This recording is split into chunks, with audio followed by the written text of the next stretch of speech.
Bienvenue sur le podcast Horizon Golf, le podcast qui se place au cœur de la vie des affaires dans les pays du Golfe. Cette région en pleine expansion, ancrée entre tradition et modernité, attire le monde entier. Côté business, qu'en est-il dans cet environnement si compétitif? Quel est le parcours de ces Français et francophones qui y occupent des postes à responsabilité? Je suis Rosiane Umbo, avocate de métier, installée dans les pays du Golfe depuis bientôt 13 ans, où je mène de nombreuses activités. Dans nos interviews, apprenons de ces femmes et hommes d'affaires vraiment sur le terrain et qui ont su se frayer un chemin entre mythe et réalité. Abonnez-vous dès à présent et de nouveau, bienvenue sur Horizon Golf. Dans ce nouvel épisode d'Horizon Golf, nous accueillons une femme ambitieuse, comme je les aime. Elle s'appelle Emna Chouika et elle façonne les plafonds dorés des plus beaux palais du Golfe. Depuis le royaume de Bahreïn, Emna dirige Daniel Décor, une filiale du prestigieux groupe Atelier de France. Le métier d'Emna, c'est de rénover des hôtels 5 étoiles, des restaurants d'exception et même des palais royaux avec un savoir-faire d'artisanat d'art 100% français. Dans cet épisode, nous avons parlé d'implantation réussie, d'audace, de réseau aussi, et bien évidemment le chantier d'inscription. C'est un épisode qui devrait vous faire du bien. Vous verrez, Emna passe pas par 4 chemins, c'est rafraîchissant. Et puis, vous vous y retrouvez comme autour d'un bon café. Allez, je ne vous en dis pas plus. On y va? Yallah. Bonjour Emna. Bonjour Rosiane. Emna Chouika, bienvenue sur Horizon Golf. Merci Rosiane, je suis ravie d'être présente aujourd'hui pour partager mon expérience, ma petite expérience au Moyen-Orient, qui est très riche, une expérience très riche et en même temps pleine de défis. Oh, c'est formidable. Et en plus, tu es ma première invitée féminine, donc je suis d'autant plus heureuse de te recevoir. Alors, chère Emna, nous tutoyons parce que nous nous connaissons. Et ce que je te propose de faire, c'est de te présenter et de nous dire ce que tu fais. Ok, très bien. Alors, donc, je m'appelle Emna, j'ai 39 ans, je suis née à Tunis, où j'ai fait l'école française à Tunis. J'ai grandi dans une famille intellectuelle, francophone, francophile, très imprégnée de valeurs humanistes, de tolérance, ce qui fait une grande partie de ce que je suis aujourd'hui. Oui. Et après, j'ai poursuivi mes études supérieures en France, donc parcours plutôt classique, prépa maths sup, maths spé, école d'ingénieur, où je me suis spécialisée dans la construction éco-durable et construction bois, plus précisément. Donc, on a affaire à une scientifique. Exactement, scientifique. Qui a bien travaillé à l'école. Exactement, j'étais plutôt bonne à l'école, je savais pas trop quoi faire. Allez, je vais faire une prépa et on verra par la suite. Mais c'est vrai que aussi, ma mère est architecte, donc du coup, j'ai baigné dans le milieu de la construction très petite. Et en plus, elle est spécialisée dans le patrimoine architectural et dans la restauration et réhabilitation. Wow. Donc voilà, donc tout ça a éveillé en moi une fibre pour la construction généralement et plus particulièrement dans un peu ce que je fais aujourd'hui. Voilà, et après donc j'ai travaillé dans le secteur du bâtiment, dans différents départements, techniques, études de prix, commercial, business développement en France. Donc tu nais en Tunisie, tu y fais tes études au lycée? Oui, au lycée, enfin jusqu'au bac en fait. Jusqu'au bac. Et après la prépa en France? Part en France, exactement. Prépa en France, école d'ingénieur en France. Et tu commences ta carrière? Ma carrière en France, exactement. Donc à la base, j'avais déjà la nationalité française, donc je suis franco-tunisienne. Oui. Voilà, donc j'en suis fière. Pour moi, c'est vraiment une richesse. C'est un regard différent qu'on peut avoir sur la gestion du business, des affaires, dans le milieu du travail. Donc tu passes d'un métier d'ingénieur dans le bâtiment, en fait. Bâtiment, exactement. Bâtiment, quel type de bâtiment? Plutôt tertiaire? Non, logement. Ok. Voilà, logement. Et avec cette opportunité qui t'est offerte par le groupe exactement. Daniel Décor. Non, Atelier de France. Atelier de France pour la gestion de Daniel Décor ici à Bahreïn. D'accord. Et donc, ils te font confiance Oui, ils me font confiance. Donc ça, c'est le point positif. Après, c'est vrai que j'ai beaucoup d'ambition, mais en me disant, est-ce que vraiment, j'ai à peine 35 ans, c'est vrai que je n'avais pas du tout de connaissances du Moyen-Orient, plutôt des a priori. même négatifs, si je veux dire, souvent les a priori plutôt négatifs. Ils disent, mais moi, comment je vais faire, jeune, femme, je suis une femme. Donc voilà, j'avais beaucoup d'a priori. C'est vrai qu'aussi, j'ai eu la chance d'avoir un mari qui me booste énormément, qui, voilà, il m'a dit, tu y vas, c'est une opportunité pour toi, on s'adaptera quel que soit. C'est formidable. Donc du coup, bon, je dis, allez, rien à perdre, tout à gagner, je me lance. C'est vrai que je pense aussi en me lançant, j'avais pas toutes les informations en main. Peut-être que si je les avais, j'aurais pas pris la décision d'y aller. Tu l'avais parce que tu ne savais pas. Je savais pas exactement. Donc voilà, j'avais peut-être la belle présentation, la belle réalité, et j'avais pas forcément connaissance des difficultés réellement que j'allais faire face. Mais des beautés à découvrir aussi. Des beautés à découvrir, oui, sûrement. Donc voilà, donc du coup je me lance dans l'aventure. Quelles sont tes premières impressions quand tu arrives à Bahreïn? Alors, Bahreïn, déjà sur le pays, agréablement surprise. Même si j'avais lu, je me suis renseignée, etc. Donc j'avais compris que c'était un pays il faisait bon vivre, assez ouvert. Mais c'est vrai qu'en fait, c'est surtout la partie accessible. Les Bahreïnis eux-mêmes, en fait. J'avais une appréhension comment être dans un pays où finalement, pour ne pas être au contact de la population locale, d'avoir les expats d'un côté. Et j'avais déjà visité par ailleurs les Émirats, et du coup, j'avais cette image-là, donc les Émiratis très différentes. Et finalement, non, justement, je me rends compte que c'est un vrai pays, avec une histoire, avec des challenges, des défis, mais je veux dire, c'est un pays qui appartient encore à sa population. Oui. Et ça, c'était un point assez important, parce que j'expliquais un peu mon background, j'avais besoin de sentir un peu un vrai pays, une histoire, une identité, une culture. Chacun à son échelle, à sa dimension, mais en tout cas, ils sont fiers de ce qu'ils sont, de ce qu'ils étaient, et ils le valorisent. Donc ça, pour moi, c'était un point important, parce que en même temps, j'ai des enfants assez jeunes, donc j'avais pas envie aussi de les élever ou de leur donner comme une première expérience un pays factice, enfin un pays qui n'a pas justement d'identité. Pour le coup, Bahreïn, je pense que j'ai eu de la chance en venant à Bahreïn, parce que c'est voilà, tout en étant un pays assez moderne, mais qui garde son attachement à son identité. Et c'est vrai que c'est intéressant avec Bahreïn, je trouve, même si moi j'ai un biais complètement assumé compte tenu de l'amour que je porte pour ce pays. Il y a vraiment une terre d'adoption pour moi. Mais c'est vrai que ce qui est intéressant, c'est le fait de pouvoir tout de suite avoir des vrais liens avec les Bahreïniens, les Bahreïniennes qui nous accueillent chez eux, qui sont tout à fait charmants, et sans tomber ni dans la naïveté ni la mièvrerie. C'est pas ce dont il s'agit. Mais ça peut... c'est aussi une de leurs caractéristiques dans la région. Bien sûr. Et avoir accès aussi bien à leur trésor culturel qu'à leur modernité. Il y a cette espèce d'équilibre entre tradition et modernité, je trouve, dans ce pays, qui est extrêmement agréable à expérimenter. C'est clair. Donc voilà, donc là, premier contact avec le pays, c'est plutôt positif. Après, avec le monde de l'entreprise, c'est vrai que mon premier challenge était déjà de pouvoir avoir la confiance de mes équipes. C'est vrai que je n'avais pas forcément d'expérience dans ce domaine de décoration d'intérieur, jeune, femme, etc. Pas d'expérience dans la gestion d'entreprise. Rappelons, pardon, je me permets de t'interrompre, que quand tu arrives à Bahreïn, ce n'est pas une entreprise que tu crées, non, mais c'est une entreprise que tu récupères. Voilà. Avec toutes ces... Voilà, que je récupère, toute son histoire, au lendemain du Covid. Donc, période Covid qui était aussi assez dramatique pour toutes les entreprises de la zone, mais en l'occurrence aussi Daniel Décor.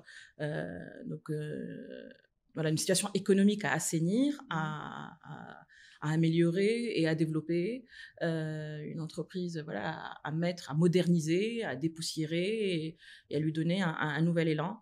Donc voilà, donc c'est pas mal. Donc c'était, et en interne, déjà pour pouvoir faire tout ça, il fallait absolument avoir l'adhésion et la confiance des équipes, parce que voilà, c'est un métier d'humain, d'homme, d'artisanat. Donc, il y a très peu de machines. Enfin, tout est fait à la main. Donc, voilà, si les humains ne te suivent pas, on peut pas aller très loin. Donc, ça, On est c'était la loin de première. l'intelligence artificielle. Voilà, exactement. On est très, très loin de l'intelligence artificielle. Et c'est vrai que le deuxième défi, c'est on est dans un milieu culturel très varié, différentes nationalités, différentes confessions. Oui. J'ai jamais travaillé dans un milieu très, très varié, en tout cas très diversifié. C'est souvent les mêmes populations. Donc là, pour le coup, voilà, essentiellement asiatiques, mais de différents pays, différentes confessions. Combien de nationalités est-ce que tu as, enfin si tu es en tête, oui, et surtout lesquelles est-ce que tu identifies tout de suite comme ça? Rapidement, la première nationalité, c'est la population indienne, pakistanais, bengali, philippin, sri-lankais, français, marocain, anglais, enfin voilà. Donc c'est un peu un échantillon, voilà, un échantillon intéressant. Et donc tout le monde devait travailler en même temps, dans la même direction, avoir leur adhésion. Ça, c'était aussi un autre défi aussi. À surmonter, en tout cas à accepter. Et donc, je pense que mon approche était de dire je suis pas venue ici en donneuse de leçons, bien pas du tout.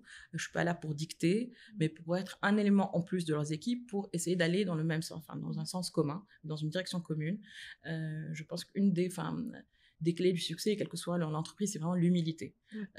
L'humilité, pour moi, c'est quelque chose de très, très important. De manière, on le voit, hein, dès qu'il y a de l'humilité, les relations sont beaucoup plus apaisées. Bien sûr. Beaucoup plus apaisées, même avec un client, un futur client, juste un contact. Dès qu'on fait preuve d'humilité dans les deux sens, c'est totalement différent. Et je le vois, dans des réunions, etc., des fois, d'autres personnes en face ne font pas forcément preuve d'humilité et ça bloque tout le process. Je suis tout à fait d'accord avec toi. De l'humilité, c'est d'ailleurs un terme qui revient souvent. Et j'irais même un peu plus loin en disant de l'humilité associée habilement avec un peu de fermeté aussi. Oui.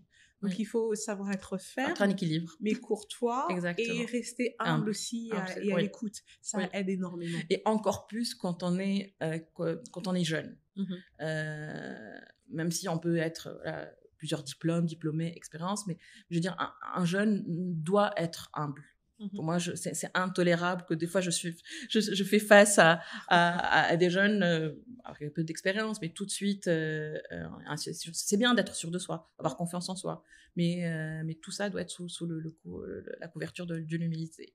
Est-ce que tu crois que cette sensibilité à l'aînesse, qui était aussi quelque chose de très important, le fameux droit d'aînesse, qui a baigné mon enfance, mes parents étant africains, j'ai 3/4 de sang camerounais et 1/4 béninois. D'accord. Donc, avec l'importance qui est donnée aux aînés. C'est encore très d'actualité. Est-ce que cette sensibilité qui est la tienne, elle vient du fait que tu es né en Tunisie ou pas nécessairement? Je sais pas. Après, c'est vrai que les aînés, en tout cas, moi, j'ai grandi des grands-parents très présents qui ont un rôle dans mon éducation et autres, mais en fait, c'est pas dans le côté aîné, donc on doit accepter ce qu'ils disent, quel que soit. Non. Je veux dire, il y a un respect de l'aînesse, mais le dialogue et la communication, on peut ne pas être d'accord. Il faut savoir dire, non, je suis pas d'accord. C'est pas parce que vous êtes aîné que je dois accepter vos idées ou vos prises de décision. Je veux dire, c'est vraiment le respect mutuel, l'acceptation de l'avis contraire, des avis des uns et des autres. Je veux dire, la tolérance.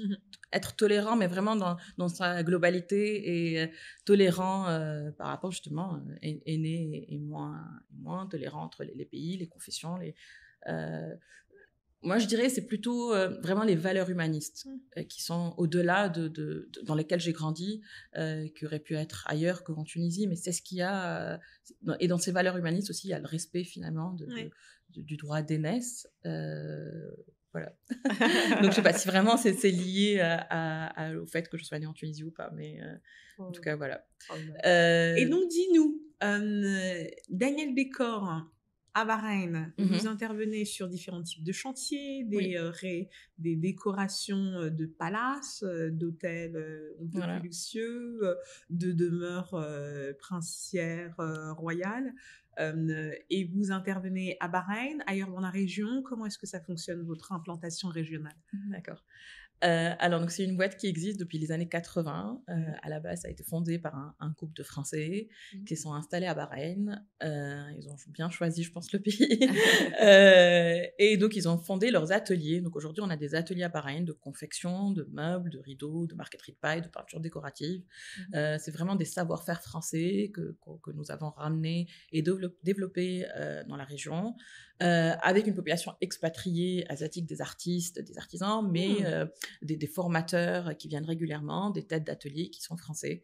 Donc c'est un travail sur le long terme qui a été fait pour aujourd'hui arriver à ce niveau de maîtrise de ces savoir-faire et qu'on continue à maintenir, parce grâce au groupe, on ramène souvent des formateurs, des artistes et des artisans français sur de nouvelles techniques, de nouveaux savoir-faire, etc. Donc voilà, donc du coup, on existe depuis les années 80. Donc essentiellement, c'était pour faire vraiment les travaux de famille royale, des décorations d'intérieur de la région, de Bahreïn et de la région. On travaille via des décorateurs internationaux souvent. C'est eux qui font la conception et nous, on fait l'exécution de leur design. Donc, quand l'aventure a commencé, c'était vraiment focalisé sur le Bahreïn. Et après, avec l'ouverture de tout le Moyen-Orient, donc finalement, ils ont étendu leurs activités sur toute la région, entre les Émirats, le Qatar et l'Arabie Saoudite surtout. Donc, alors, l'Arabie Saoudite, ça a été fait en étape par étape. Donc, la première partie de développement, donc il y a une quinzaine d'années, c'était la partie Khobar Dammam, donc la partie proche de Bahreïn, qui, historiquement, les familles saoudiennes ont une relation très proche de Bahreïn. Et pour eux, voilà, le Bahreïn, c'était vraiment la modernité, le modèle, le raffinement. Donc il y avait pas mal d'échanges. Ils vendent dans les palaces, dans les familles, dans les villas ici. Donc, qui vous avez fait ce meuble ou cet intérieur? Et donc, c'est Daniel Décor. Donc, c'est comme ça qu'ils nous ont fait appel à nous pour leur intérieur à Khobar et Dammam. Et après, là, depuis 6-7 ans, donc le développement sur le reste de l'Arabie Saoudite, Riyad et Jeddah. Donc encore plus maintenant, plus que jamais. C'est vrai qu'aujourd'hui, c'est le focus sur l'Arabie Saoudite. C'est un autre défi et challenge que je mène quotidiennement sur le développement justement de nos activités sur l'Arabie Saoudite. Et comment ça se passe concrètement? Comment est-ce qu'on fait des affaires à Bahreïn et en Arabie Saoudite? Est-ce que c'est très similaire? Est-ce que c'est différent? En quoi? Alors, je pense qu'aussi, venant d'une entreprise, d'une culture plutôt francophone, il ne faut pas qu'on pense, on amène nos standards et notre vision française et européenne en disant qu'on va faire les affaires de la même façon qu'on le fait ailleurs, en Europe en tout cas. Ça ne fonctionne pas du tout pareil. Il faut vraiment comprendre les nuances, pouvoir avancer et pouvoir réellement faire du business. Je veux dire, si on essaye de calquer les mêmes process, les mêmes procédures, la même notion du temps, les mêmes façons de négocier, ça ne fonctionne pas.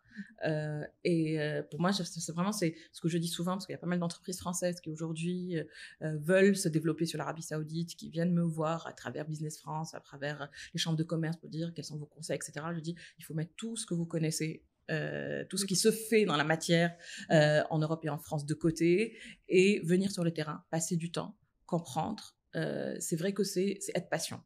Je veux dire, parce que les relations humaines sont très, très importantes dans la partie business. C'est que pour qu'on te confie quelque chose, il faut qu'une relation de confiance s'établisse. Mais pour ça, c'est pas immédiat. C'est que je vais être amenée à aller rencontrer des personnes, passer du temps, des heures, déjeuner avec eux, parler de tout, de rien, pas du tout de business, parler de leur famille, de leurs enfants, etc. Et après, je sors et j'ai perdu 3 heures de mon temps. Et il est où mon banc de commande? Je signe quand? Je fais comment? J'ai un dashboard, j'ai des objectifs, je fais comment? Et ça, c'est souvent difficilement compréhensible par Paris. Par Paris. Et pas dire, non, mais oui, tu passes du temps et c'est pas qualifiable, je peux pas le chiffrer, je peux pas mettre d'opportunités en face. C'est en même temps frustrant, mais c'est comme ça que ça se passe. Et donc, au bout de 2, 3, 4, 5, peut-être 1 an, 6 mois, 2 ans, la personne va me rappeler pour dire Amna, tiens, moi j'ai un truc que je veux te confier, mais en fait ah oui c'est vrai, il y a, et en fait c'est beaucoup d'investissement de relationnel, d'établir des relations de confiance pour qu'on puisse arriver réellement après à une concrétisation d'un projet, d'opportunité. Et ça c'est de la patience, et ça c'est vraiment pas du tout quantifiable en fait. Je veux dire, c'est pas quelque chose de rationnel, mais c'est lié vraiment à la façon de travailler localement. Après, la deuxième chose aussi, je pense qu'il faut pas réfléchir, c'est pas parce qu'on a de l'expérience dans un autre pays arabe qu'on pense que ça fonctionne pareil. Je veux dire, le monde arabe n'est pas c'est très diversifié. Je veux dire, du Maroc, Syrie, passant le Liban. Il y a des mondes arabes. C'est des mondes arabes, c'est que chaque pays a ses spécificités, a sa façon de fonctionner, façon de négocier, etc. Et donc ça, il faut pas essayer de dire, ah non, moi je sais comment ça fonctionne, donc ça fonctionnera pareil. Non, c'est pas du tout forcément le cas. Je veux dire, même si j'ai une culture aussi arabe, et ça ne fonctionne pas du tout pareil. Donc, est-ce que tu parles arabe? Je parle arabe. Je parle le dialecte tunisien qui est un mélange d'arabe et de français. D'accord. Je parle, ça facilite. En tout cas, ça facilite dans la compréhension de discussions ici locales. D'accord. L'avantage, c'est que je lis et je l'écris, donc ça facilite aussi rapidement. Je veux dire, pas des choses très compliquées, des contrats de 10 pages, je sais pas, mais en tout cas, voilà, des lettres assez simples, ça, je peux le faire. Ouais. Donc, je sais pas si c'est un avantage ou un inconvénient, parce que d'avoir cette dualité, ou en tout cas cette biculture, binationalité dans la région. Bon, mais tu sais, je veux dire, je sais pas, je le valorise pas, ça fait partie de ce que je suis. Donc je dis pas que c'est pas parce que je réussis ou je réussis pas parce que je suis binationale ou pas. Je ne sais pas si vraiment ça a un impact ou pas. C'est à double tranchant. J'ai eu un invité, Mohamed, qui me disait que en réalité, parler arabe, c'est à double tranchant, parce que c'est soit tu le parles, soit tu ne parles pas. C'est ça. Et si tu le parles, tu as plutôt intérêt à bien parler. En effet. Parce que, effectivement, ça introduit d'autres rapports, entre guillemets, pas de force, mais d'autres interactions. Et il faut être à la hauteur des attentes en termes de manière de s'exprimer. Donc, il faut être plutôt au niveau. Donc, à partir du moment où tu dis que tu parles arabe, il faut l'assumer. Il faut bien l'assumer.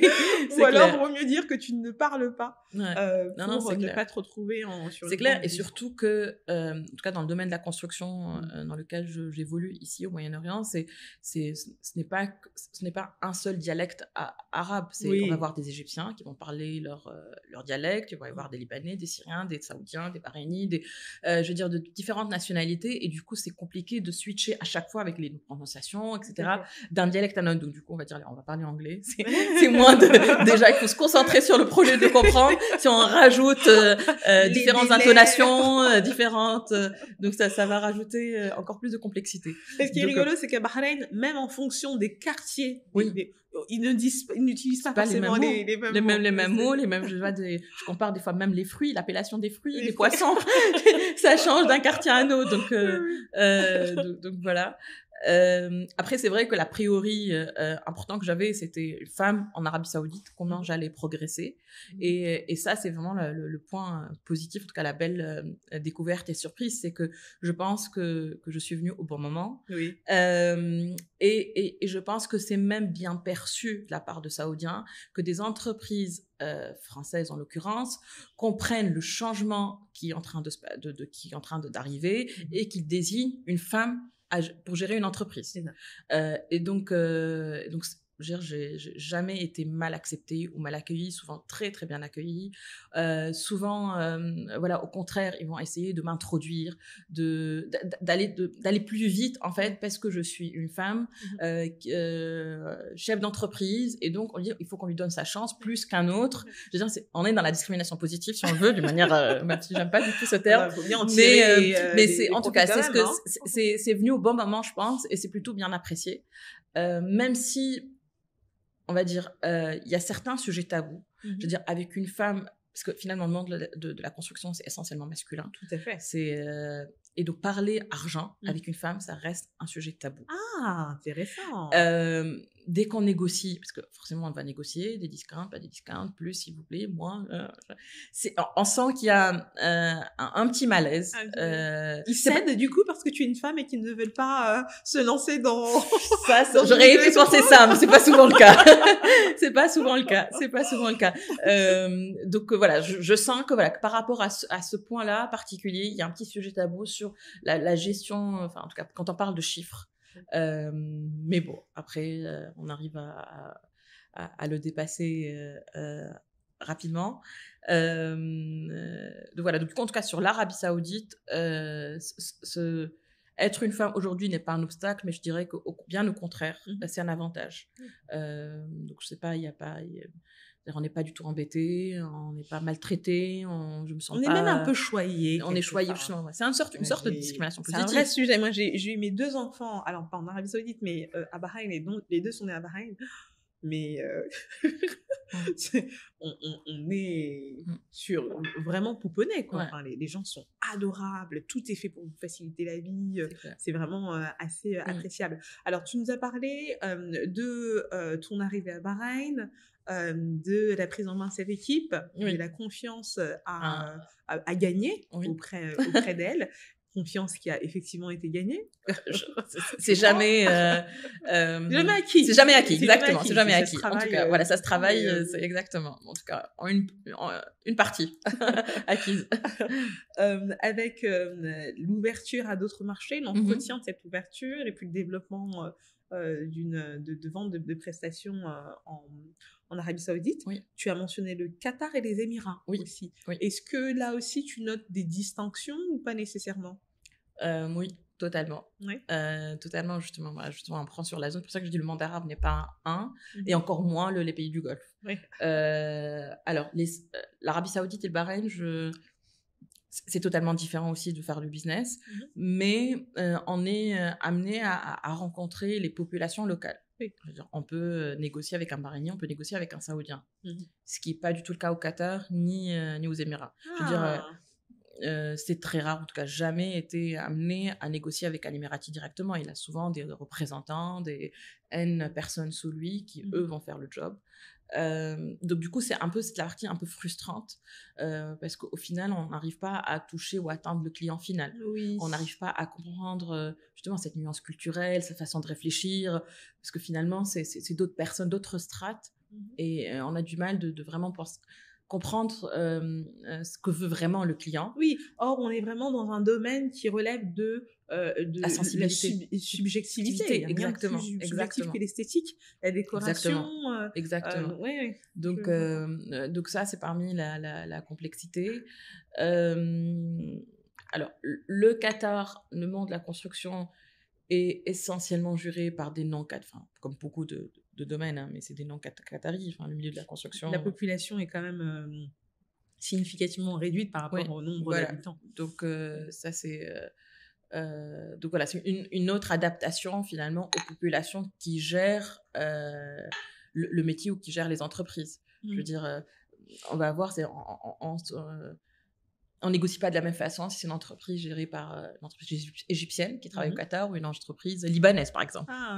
Donc aussi, c'est des subtilités différentes que je ne connaissais pas du tout avant de venir. Est-ce que tu pourrais nous en dévoiler une ou deux comme ça? Alors, c'est compliqué, ça parce qu'en fait, d'être objectif en étant objectif et pas donner des éthiquement correct. Éthiquement correct, c'est compliqué. On va dire, c'est différent. La vision aussi de la femme est différente. Donc, du coup, il y a forcément un impact dans les interactions. Dans les interactions. Donc, on va dire, c'est différent. Je peux pas dévoiler plus. Mais est-ce que ça rend les interactions avec les Bahreïniens et les Saoudis plus agréables parce que justement on est en contact avec les populations locales. Les nationaux. Les nationaux, exactement. Ou pas. Alors ça dépend je pense de chacun là, parce que là ça révèle de la subjectivité. Moi personnellement, oui, je préfère le business en Arabie Saoudite et au Bahreïn par rapport à d'autres pays où j'ai pas accès aux nationaux, parce que c'est un développement pour eux. J'ai besoin de sentir en fait. Et de ne pas avoir des strates que chacun joue dans son... sans savoir ce qui sera transmis Exactement. aux decision makers. Exactement. Exactement. À la fin du... Parce qu'après, il y a beaucoup d'intérêts personnels, etc. Donc, du coup, cette ambiance-là me dérange. Donc, je préfère être dans un climat plus sain. Donc, je considère plus sain. C'est vraiment, ça relève de la subjectivité et de chacun ses préférences dans la façon de faire du business et comment il voit, en fait, les relations dans un milieu d'affaires. Donc, selon moi, oui, c'est plus simple. Mais bon, après... ça dépend de chacun. Et quels sont parce que bon, j'ai presque envie de te dire que tu triches. C'est-à-dire que tu arrives dans une industrie qui est celle de la décoration d'intérieur, très haut de gamme, luxe, avec la French touch. Bon, ça facile. Ça facile. Il y a besoin de rien faire. Non, rien, ça se vend tout seul. Mais j'ai aussi bien conscience du fait que nous nous trouvons dans une région du monde qui se trouve entre Est et Ouest, entre Occident et Extrême-Orient. Nous, on est très tourné vers l'Asie, finalement, ou tout du moins, je ne sais pas si on est très tourné vers l'Asie, mais ce qui est certain, c'est qu'on a une parfaite conscience de la présence et de la puissance asiatique avec laquelle on travaille énormément. Il y a énormément d'interactions de tout genre d'ailleurs avec les pays asiatiques. Je pense bien évidemment à l'immense Inde et à la très puissante Chine. Donc cette concurrence en termes de main-d'œuvre, de savoir-faire, quel impact est-ce qu'elle a? Est-ce que tu identifies un impact sur le fonctionnement de ton industrie dans la région? Comment est-ce que vous faites pour vous démarquer? Alors, c'est vraiment le point, c'est pas l'obstacle, mais c'est le point compliqué aujourd'hui, de plus en plus. Surtout sur le développement de l'Arabie Saoudite. Parce que voilà, il y a des projets partout, du côté de Red Sea Global, Jeddah, Riyad. Et c'est souvent des décorateurs, des architectes de renommée internationale, avec des prestations très haut de gamme, etc. Mais on revient souvent à une problématique économique à la fin. Parce qu'il y a tellement de projets, on veut tout réaliser et voilà. Donc du coup, finalement, les budgets souvent sont réduits. Et c'est là où... alors, la compétition asiatique est très présente, parce que c'est vraiment le marché... je parle encore de l'Arabie Saoudite, parce qu'aujourd'hui, c'est vraiment le marché le plus dynamique de la région et qui est targeté par pratiquement toutes les entreprises du monde, en fait, toutes les multinationales. Et donc, c'est vrai que c'est assez compliqué de pouvoir expliquer derrière qu'on ne peut pas comparer les mêmes choses. On parle, nous, d'un travail artisanal, un savoir-faire, les tissus qu'on utilise, les mousses, enfin, je veux dire, tout ce qui compose, je prends un cas d'un canapé, tout ce qui le compose, enfin, il y a une histoire derrière chaque produit, chaque matériau, en fait. Et face à ça, des machines, enfin des machines chinoises qui cassent les prix, mais qui ne vendent pas au final les mêmes choses. Donc il y a un travail, je pense, de sensibilisation, je ne vais pas dire d'éducation, mais de sensibilisation, pour expliquer derrière qu'il faut comparer des choses comparables. Je veux dire, vous misez le haut de gamme et c'est spécifié. Voilà, donc du coup, c'est pas forcément la même chose. Et c'est vrai que là, c'est un vrai challenge parce que les contracteurs aujourd'hui qui sont établis en Arabie Saoudite n'ont pas forcément la sensibilité ou la compréhension nécessaire pour comprendre ce haut de gamme, parce que finalement, cette offre de haut de gamme, elle est récente en Arabie Saoudite, elle était limitée à du résidentiel, d'une minorité de la famille royale, c'est tout. Donc eux qui utilisaient les mêmes sous-traitants, les mêmes fournisseurs, etc. Mais là, ils veulent la développer sur la partie justement hospitality. Mais sauf qu'il faut que toute la chaîne en fait comprenne ce que c'est le haut de gamme, identifier ce qui va être varianté, et après il y a une réalité économique, je comprends bien, mais qu'il faut que ça soit dans une avec en bonne intelligence. Je veux dire, la réalité économique, elle ne veut pas qu'elle dénature le projet ou qu'elle fasse vendre quelque chose de fake. C'est ça aussi. Disons que c'est un peu difficile de quantifier l'âme sur un tableur Excel. C'est-à-dire que eux ont leur budget, le tableur, ça rentre pas. Et ce qui fait la différence, en fait, c'est ce supplément d'âme. Toute l'histoire, la transmission, la qualité, la définition, qui sont difficilement chiffrables, valorisables. Et c'est vrai que ça, quand on a affaire à des entreprises, à des architectes internationaux, c'est beaucoup plus facile d'expliquer ça. Oui. C'est vrai qu'aujourd'hui, même les entreprises locales en Arabie Saoudite souffrent de la compétition chinoise, parce que les coûts de production ne sont pas du tout les mêmes. La matière souvent est importée, saoudisation, expatriation, etc. Et au final, je veux dire, le même produit import, fabriqué en Arabie Saoudite, fabriqué en Chine, elle peut pas du tout avoir le même prix. Donc finalement aussi, dans ces projets-là, est-ce qu'il y aura demain une préférence nationale dans la fabrication ou pas? Oui. Logiquement, ça devrait arriver, je pense. Pour le moment, c'est pas le cas. Mais c'est vrai que il y a une compétition, en tout cas déloyale, qui se fait. Moi, que je trouve, par rapport, en tout cas, je prends le cas de la Chine, parce que c'est vraiment eux qui sont les plus présents. L'Inde, elle n'est pas forcément présente sur la partie produits manufacturés, mais plutôt vraiment sur plutôt la main-d'œuvre. La main-d'œuvre. La main-d'œuvre. Après, ils vont, eux, je trouve que les Indiens ça a une approche différente et intéressante, c'est qu'eux, ils vont venir fonder des entreprises en Arabie Saoudite. D'accord. Alors que la Chine, l'objectif, c'est de ramener des produits déjà faits. D'accord. D'exporter. Ne pas délocaliser l'implémentation Donc, c'est là où, après, je pense que tout est récent. Donc, ça va se stabiliser, s'éclaircir au fur et à mesure. Mais c'est vrai qu'aujourd'hui, la compétition sur ça est dure. Donc, c'est même le French Touch, le Made in France, etc. Il faut derrière expliquer, sensibiliser, expliquer le travail manuel qui est fait derrière. Donc, il y a un travail de sensibilisation important qui doivent se faire par les entreprises, mais par aussi tout l'écosystème français qui pousse à ce que les entreprises françaises s'exportent.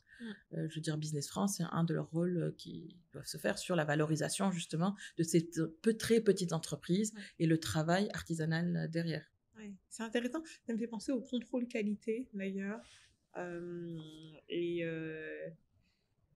la manière dont ils font quand même une franche différence sur le produit final, mais ça aussi, c'est difficilement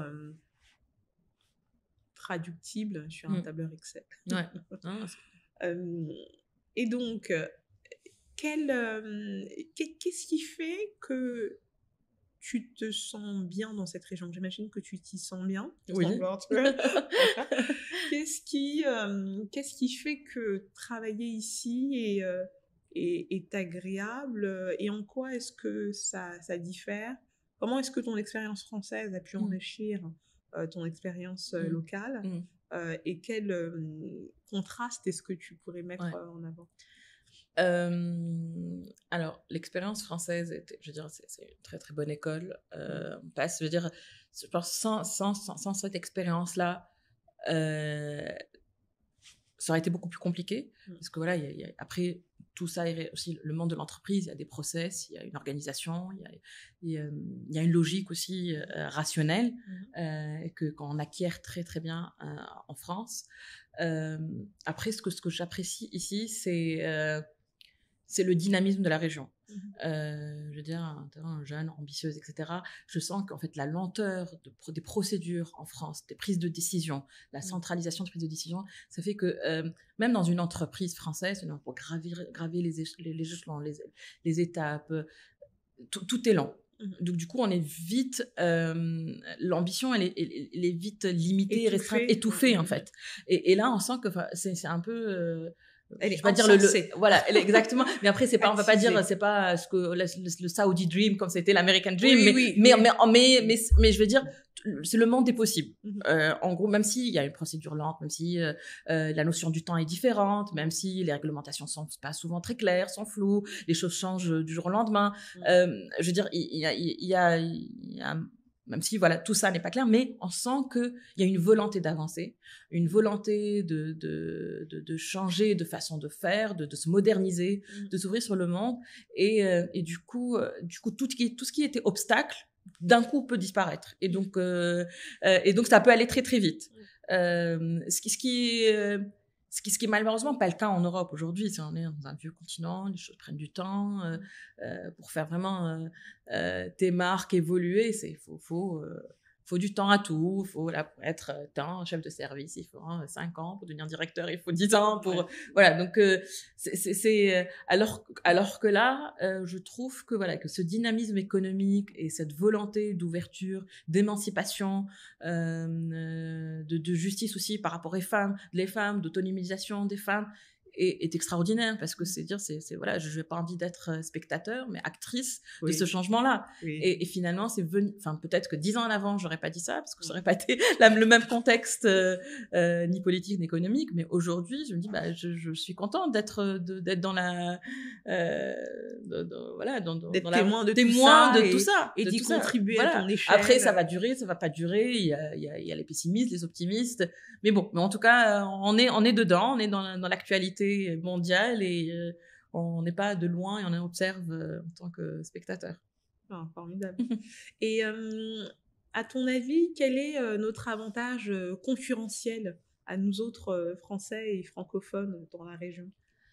Alors, moi je trouve que la France, en tant que Français, on a un avantage énorme. On est très très apprécié de toutes les populations du Moyen-Orient. Pour eux, quand on dit français, c'est symbole de qualité, de savoir-faire, de travail artisanal bien fait. Je veux dire, c'est une expérience, patrimoine, culture. Enfin, ça, c'est vraiment dit français tout de suite, ça devient. Il y a une partie de ce que tu dis, c'est vrai, c'est que la French Touch, en gros, ça coule de c'est censé faire le travail commercial à la place. T'as pas besoin d'investir dans du business développement, c'est censé faire tout ça. C'est vrai que la France, ça porte. Il y a réellement une volonté, il y a beaucoup de personnes qui sont des francophones, des francophiles dans la région. En Arabie Saoudite, beaucoup de Saoudiens parlent français, apprennent le français à leurs enfants. On a interviewé quelques-uns d'ailleurs, hein. Des Qatariens et des Saoudiens francophones. J'ai hâte. C'est bluffant. Et c'est bluffant. Ouais. C'est bluffant, et en même temps, c'est une fierté. Ouais. Et c'est une fierté. Et malheureusement, je pense que la France ne se rend pas suffisamment compte de l'atout que nous avons, et pour en faire plus, pour développer encore plus les entreprises françaises au Moyen-Orient. Il y a souvent des a priori. En fait, c'est dû à un manque de connaissances, tout simplement, à une partie d'ignorance. Mais je veux dire, mais il faut vraiment enlever ces tabous, ces idées préconçues. C'est ton rôle et le mien aussi. Chacun à son échelle de dire qu'il faut venir. J'ai été appelée par des chambres des fédérations, de l'ameublement, etc. Mais comment est-ce que je dois apporter quelque chose? Comment je dois m'habiller? Mais c'est beaucoup des questions, en fait. Mais non, les choses ont évolué, sont changées. Et même s'il faut porter. Oui. Non. Oui. Et supposant que c'est le cas. C'est ça. C'était plus le cas. À Rome, faisons comme les Romains, voilà. En fait. Et supposant. Je veux dire, quand on a besoin de faire, quand il faut se développer, s'exporter, on doit s'adapter aux cultures. C'est pas aux cultures qui vont s'adapter à nous. Je veux dire, même si c'était le cas, même c'est plus le cas. Je veux dire, aujourd'hui, j'y vais comme ça en Arabie Saoudite. Donc voilà. Donc du coup, je pense qu'il y a un travail très très important de sensibilisation, d'éveil, de connaissance. Je veux dire, ne pas présenter. Il faut aussi présenter tous les aspects. Il ne faut pas dire que tout est rose. Bien sûr. Je veux dire, des fois, j'entends des discours politiques qu'on pense que voilà, c'est facile de faire du business au Moyen-Orient. Non, c'est pas facile. C'est pas si évident. C'est pas venir comme ça et trouver les marchés dans la rue, ramasser l'argent. C'est long. Il faut être patient. Il faut être patient. Il faut prendre du temps. Il faut comprendre les nuances, il faut enlever un peu les dogmes qu'on a et essayer de s'adapter, etc. Prendre les bonnes personnes, les bons partenaires. Mais on y arrive, je veux dire, on y arrive. Et il y a énormément d'entreprises étrangères qui réalisent de réels succès ici, en Arabie Saoudite. Donc oui, je pense qu'on a un atout très important, mais il n'est pas suffisamment valorisé côté français. Il faut l'utiliser pour aller plus oser. Oui. Oser l'export. Oser l'export. Make it iconic. Voilà, make it iconic. On va utiliser maintenant tous les slogans. Si vous nous entendez, tous les slogans. Mais oser, c'est vraiment oser. Oser, mais toujours en gardant l'humilité. Oui. L'esprit de conquérant, ça ne fonctionne plus. Oui.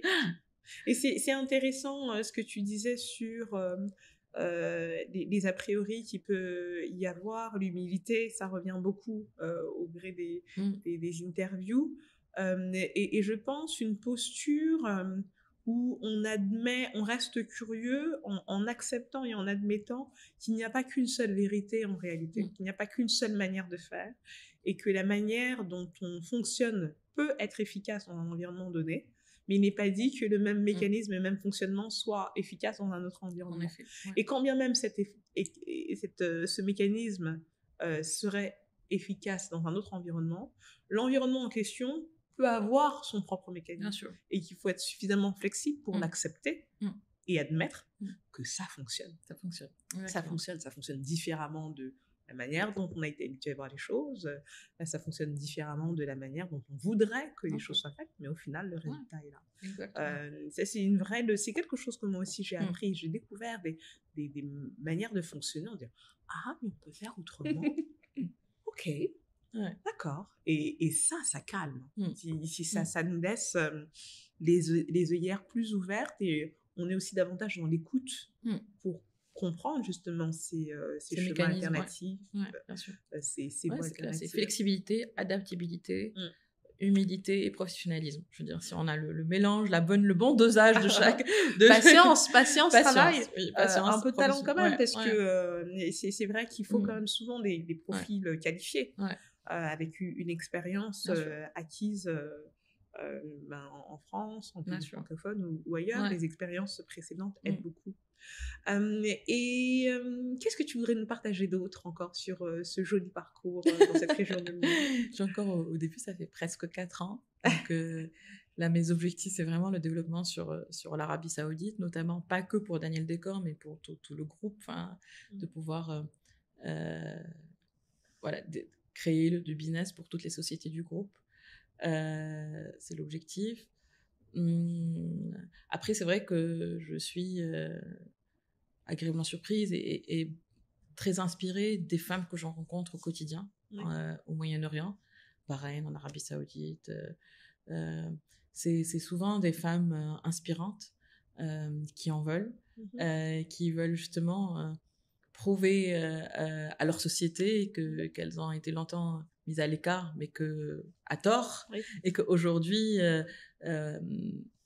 le nouveau Moyen-Orient, en tout cas la nouvelle Arabie Saoudite, ne peut pas se faire sans elles, et que je pense qu'aujourd'hui, ils sont en train de le comprendre, et c'est vrai qu'on voit beaucoup de niveaux d'institutions publiques à la tête de femmes assez très intéressantes et souvent diplômées dans les meilleures universités aux États-Unis, en Angleterre, avec des parcours éducatifs assez impressionnants. Et après, mais pas que ça. Enfin, réellement, quand on discute avec elles, waouh. Waouh. Enfin, je veux dire, au final, c'est que peut-être que dans l'avenir, ces femmes-là pourront être des sources d'inspiration pour nos femmes en Occident. Oui, c'est peut-être que ça pourrait s'inverser. Ça. Peut-être que ça pourrait s'inverser à un moment. Tu vois, je n'avais pas encore envisagé les choses sous cet angle, mais c'est tout à fait probable. Tout à fait probable. Et tu parlais de cette nouvelle génération, en fait, qui arrive, qui est éduquée, qui se forme en Occident, qui connaît l'Occident bien. Et c'est là où, en fait, il y a quand même un gap où eux nous connaissent mieux que nous ne les connaissons. Et ils ont, en ce sens, souvent un avantage concurrentiel.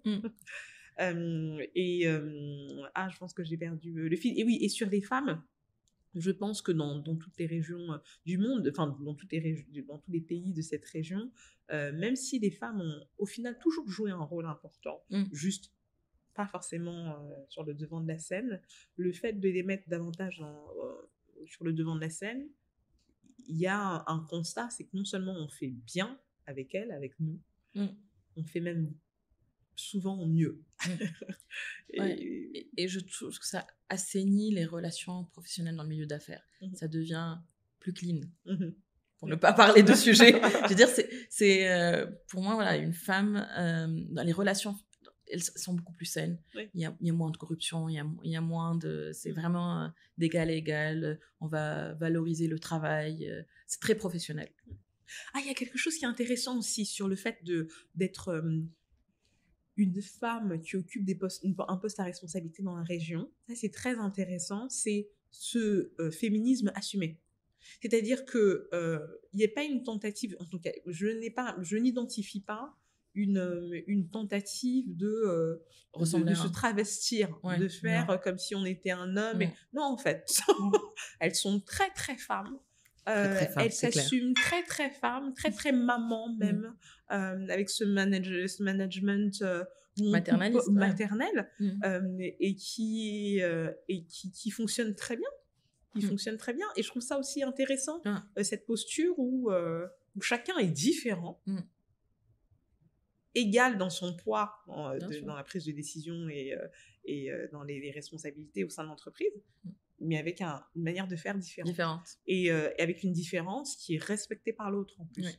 Ça a été aussi intéressant de voir, non pas une tentative de devenir, de se masculiniser, entre guillemets, mais au contraire d'être plus que jamais très tiré par quatre épingles. et ça en outrance. Oui, c'est ça. Et c'est intéressant, c'est peut-être un phénomène un peu différent pour celui que je constate. Je vais parler de ce que je connais le mieux en France, mais peut-être que la nuance est moins nette dans d'autres pays francophones, au Canada, en Afrique subsaharienne ou en Afrique du Nord ou ailleurs en Europe. Non, mais c'est vrai, c'est une remarque intéressante parce que elles assument totalement leur féminité tout en prétendant à des postes de responsabilité. Donc ça veut dire que les postes de responsabilité ne sont pas liés au sexe masculin, mais non. C'est-à-dire j'ai pas besoin de ressembler à un homme pour devenir CEO d'une boîte. C'est ça. Je suis femme et je prétends à devenir CEO d'une grande boîte du PIF ou whatever. Et puis autre chose aussi qui peut paraître, qui pourrait sans doute surprendre, en 12 ans ici, je n'ai jamais fait l'objet de quelques remarques sexistes que ce soit. Jamais. Et c'est intéressant en fait parce que d'un point de vue sociétal, parce qu'il y a ce respect du fait que tu es une femme qui occupe des responsabilités, mais alors je ne sais pas pour toi, peut-être que toi tu es dans un environnement peut-être plus masculin, tu as été confrontée à ça, et moi dans un milieu plus entre guillemets tertiaire, moins sur les chantiers, mais je ne sais pas, est-ce que tu partages ce retour d'expérience ou pas nécessairement? Si. Enfin, j'ai jamais été confrontée à une remarque, en tout cas pas indirectement, peut-être indirectement. Peut-être, je dirais, voilà, des regards, des choses sous-entendues, plutôt, je dirais, d'une population d'ouvriers travailleurs asiatiques. Oui, moins éduqués. Plus que de locaux bahreïniens ou saoudiens. Je veux dire, voilà, parce que les populations asiatiques aussi, la femme n'a pas une position dans leur société. Donc, voilà, plus, on va dire, voilà, population moins éduquée que vraiment de locaux. Mais après, on fait fi, on avance et faut pas être trop susceptible.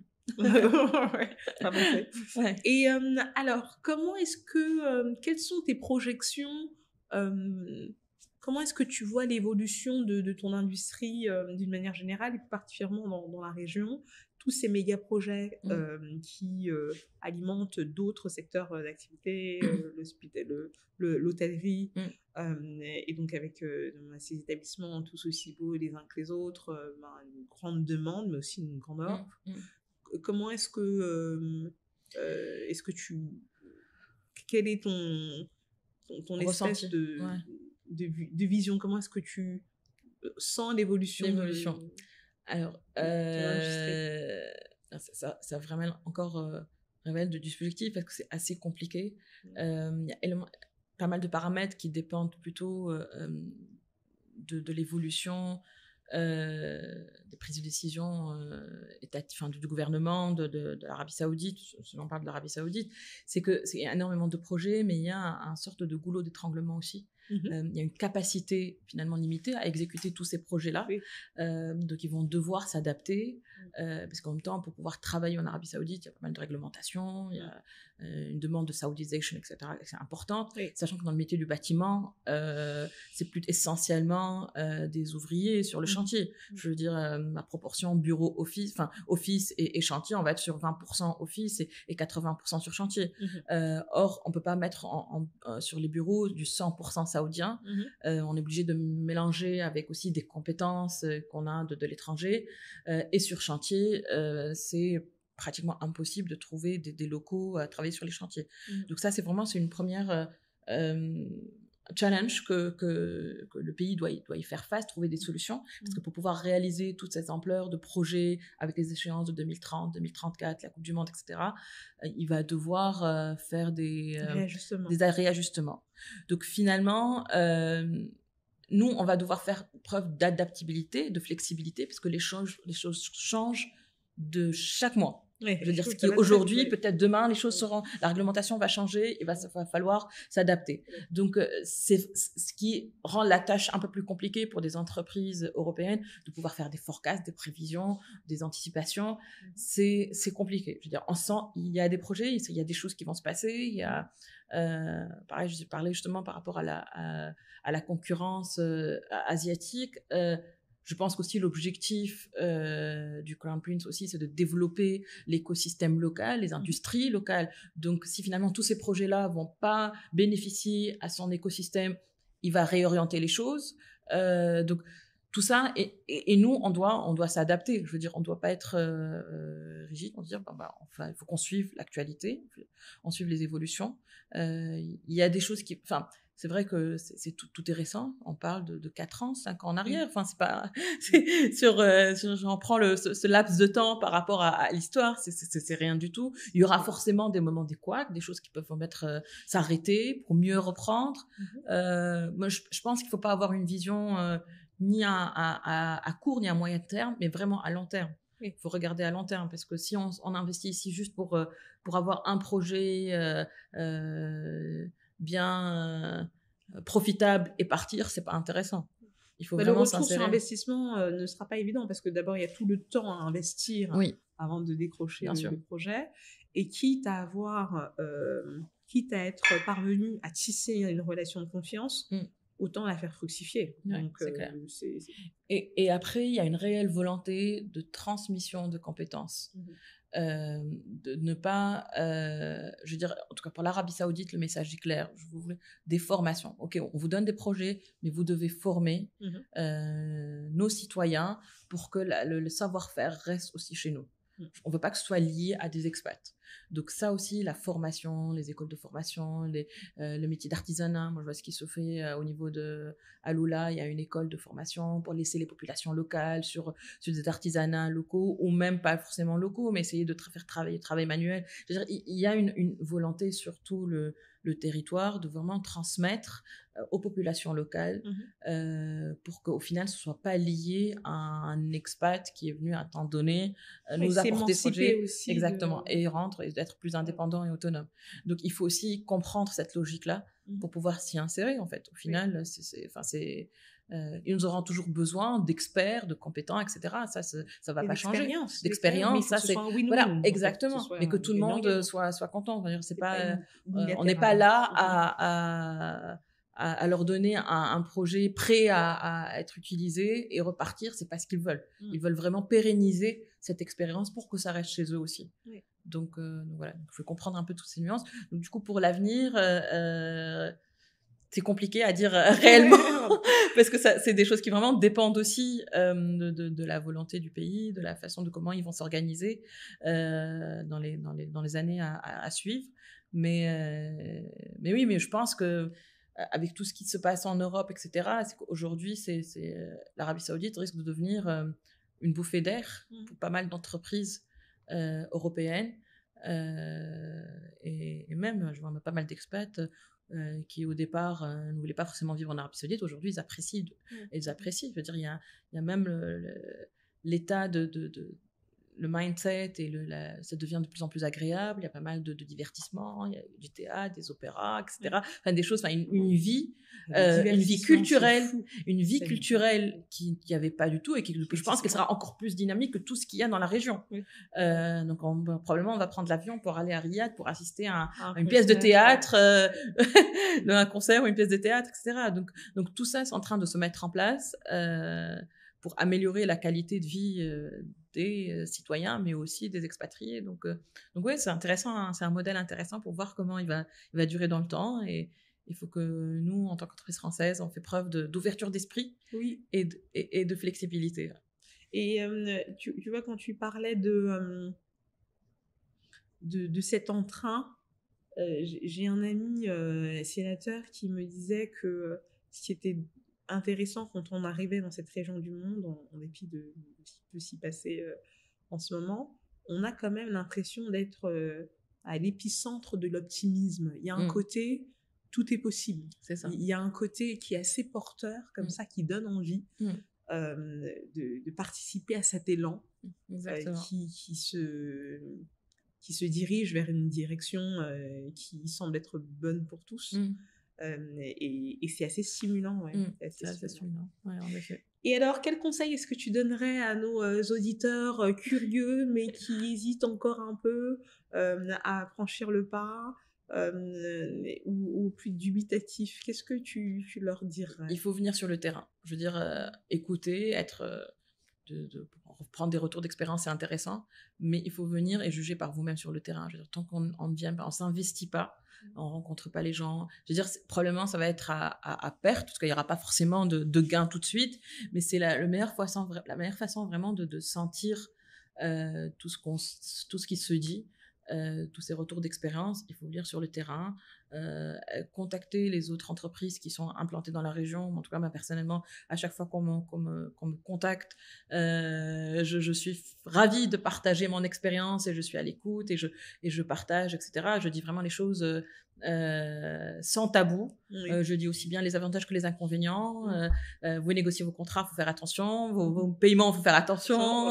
Voilà, toutes ces problématiques-là, je les dis sans aucun problème. Je suis là pour vraiment donner conseil. Mais n'hésitez pas à venir, à voyager, à venir, à assister aux événements, assister à des conférences, participer à des expositions autres. Il faut voilà, en tout cas, c'est des pays, l'avantage, c'est des pays très, très safe.